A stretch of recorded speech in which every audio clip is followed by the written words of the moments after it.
Depression. There were people that were talking about, martial law being instituted, civil unrest, all this kind of stuff. Who was feeding you this information? That's Henry Paulson.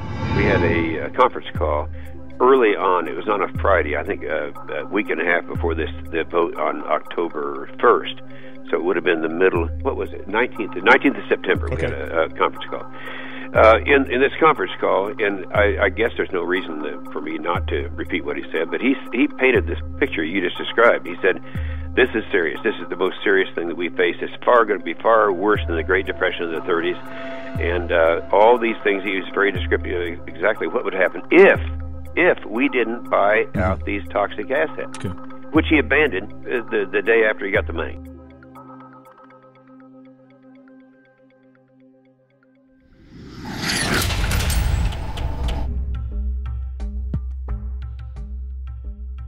Okay, here's our top story.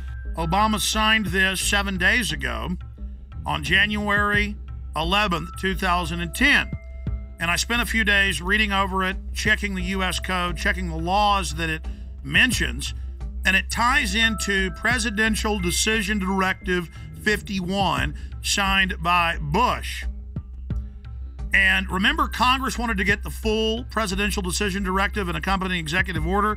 Would be prudent to have a plan to provide for the continuity of government and the rule of law in case of a devastating terrorist attack. The Bush administration tells us they have such a plan. But now they've denied the entire Homeland Security Committee of the United States House of Representatives. And Bush declared national security and wouldn't even let Homeland Security Committee, which is supposedly co-equal with the president, wouldn't even let them have access to it. But the cover sheet stated that for any emergency, including economic, anywhere in the world, that the executive is over the legislative and judicial, over the courts, over the Congress, which is unconstitutional. It's supposed to have separation of powers. The people aren't supposed to be divided, what the government always tries to do. The government's supposed to be divided so that you can't ever get a dictatorship. Well, this is what the founders said. This is what America is. It's why we love the Declaration of Independence and the Constitution and the Bill of Rights. So President Bush signed this national security directive. And it says the continuity of government program will enhance the credibility of our national security posture and enable more rapid, effective response and recovery. And it goes on. The catastrophic emergency means any incident, regardless of location in the world, that results in extraordinary levels of mass casualties, damages, or disruption severely affecting the U.S. population, infrastructure, environment, economy, or government functions. And under this, the president is over the governors, he's over the legislatures of the states, he's over the Congress, and Congress has no authority. And then Congress asked for the full secret document, and it's still classified to this day.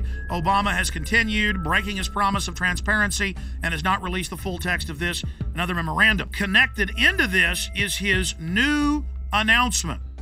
His new announcement. He is creating, with this executive order titled Establishment of the Council of Governors, it says here in the document that they are taking the governors, the states, the police forces, everything under the control of NORTHCOM, that's the Pentagon, and Homeland Security. But don't worry, the states have their say. The president is going to appoint the 10 members, 5 governors from the Republican and 5 governors from the Democrats. Kind of like Bush called the 9/11 Commission independent when he appointed it, or Janet Reno appointed her own Waco investigation team.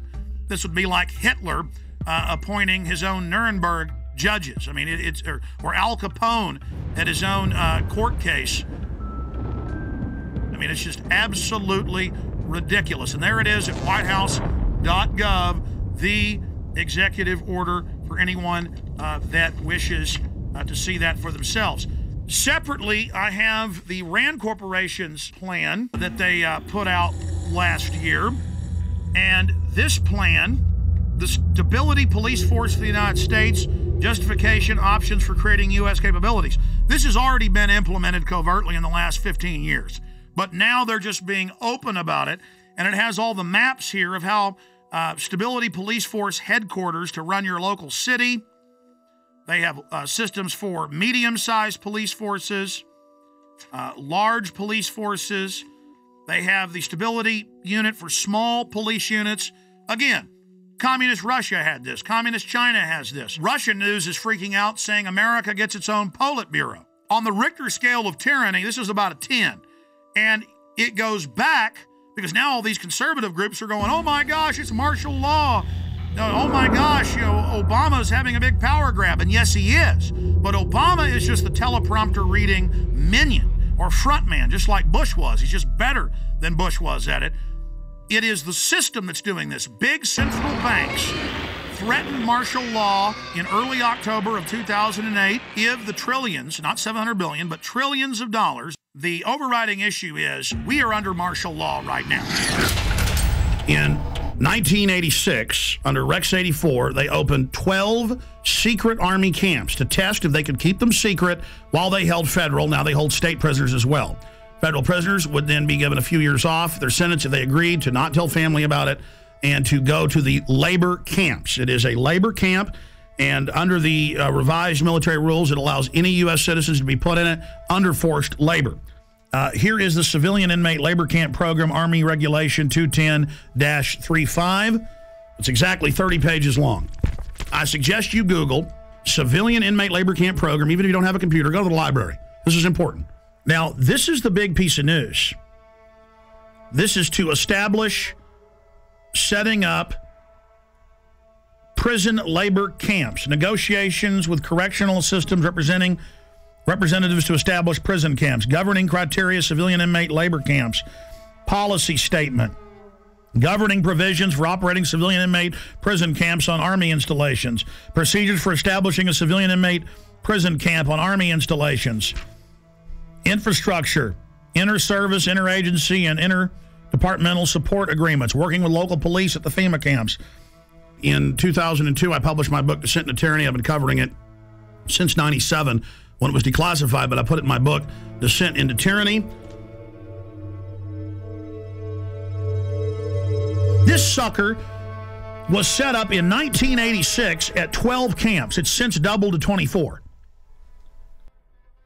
And from 86 to 97, secretly at labor camps, U.S. citizens, non-military prisoners, were worked on FEMA camps. Now, this was beta testing. They would tell them, you'll be given leniency and only serve half your sentence if you agree to labor.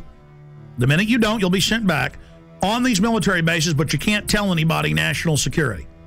See, they were testing, can we keep camps secret from local police or get them to work with us? Can we keep camps secret from the media? So for 11 years, they kept this sucker secret. Reagan, Bush, Clinton. And then Clinton declassifies it and says it's a good thing in 97, and they double the number.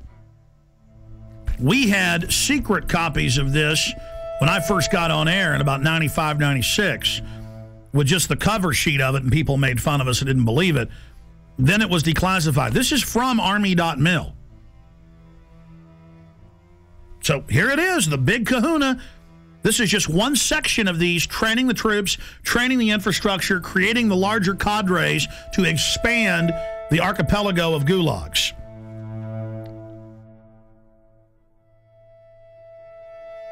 New legislation authorizes FEMA camps in the United States. And it says 6 major camps across the country with hundreds of sub-region camps. Now, if you watch my films and read the documents we put out, that's exactly what we said the camps are and how they operate, because we reverse engineered all this.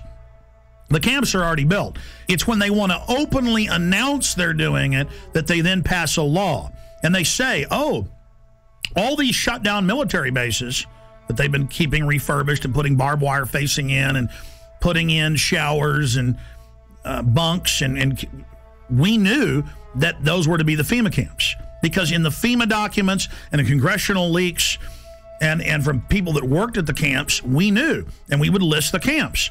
Then we noticed when it was declassified in 97 that the very camps that had been, quote, decommissioned under the base closure, because they'd said back in the 80s under Rex 84 they were going to use the camps in Congress.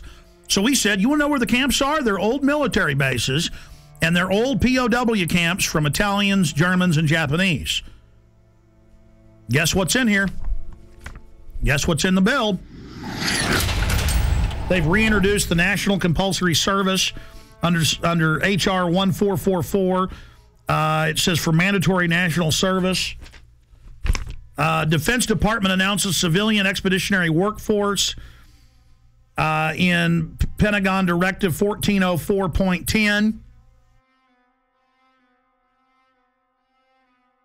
It says management retains the authority to direct and assign civilian employees either voluntarily or involuntarily or on an unexpected basis to accomplish DOD mission.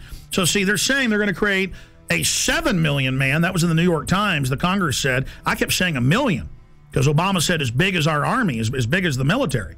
That'd be 1 million people. They say 7 million now, and that they're going to draft you into this, and they'll decide. No more draft board.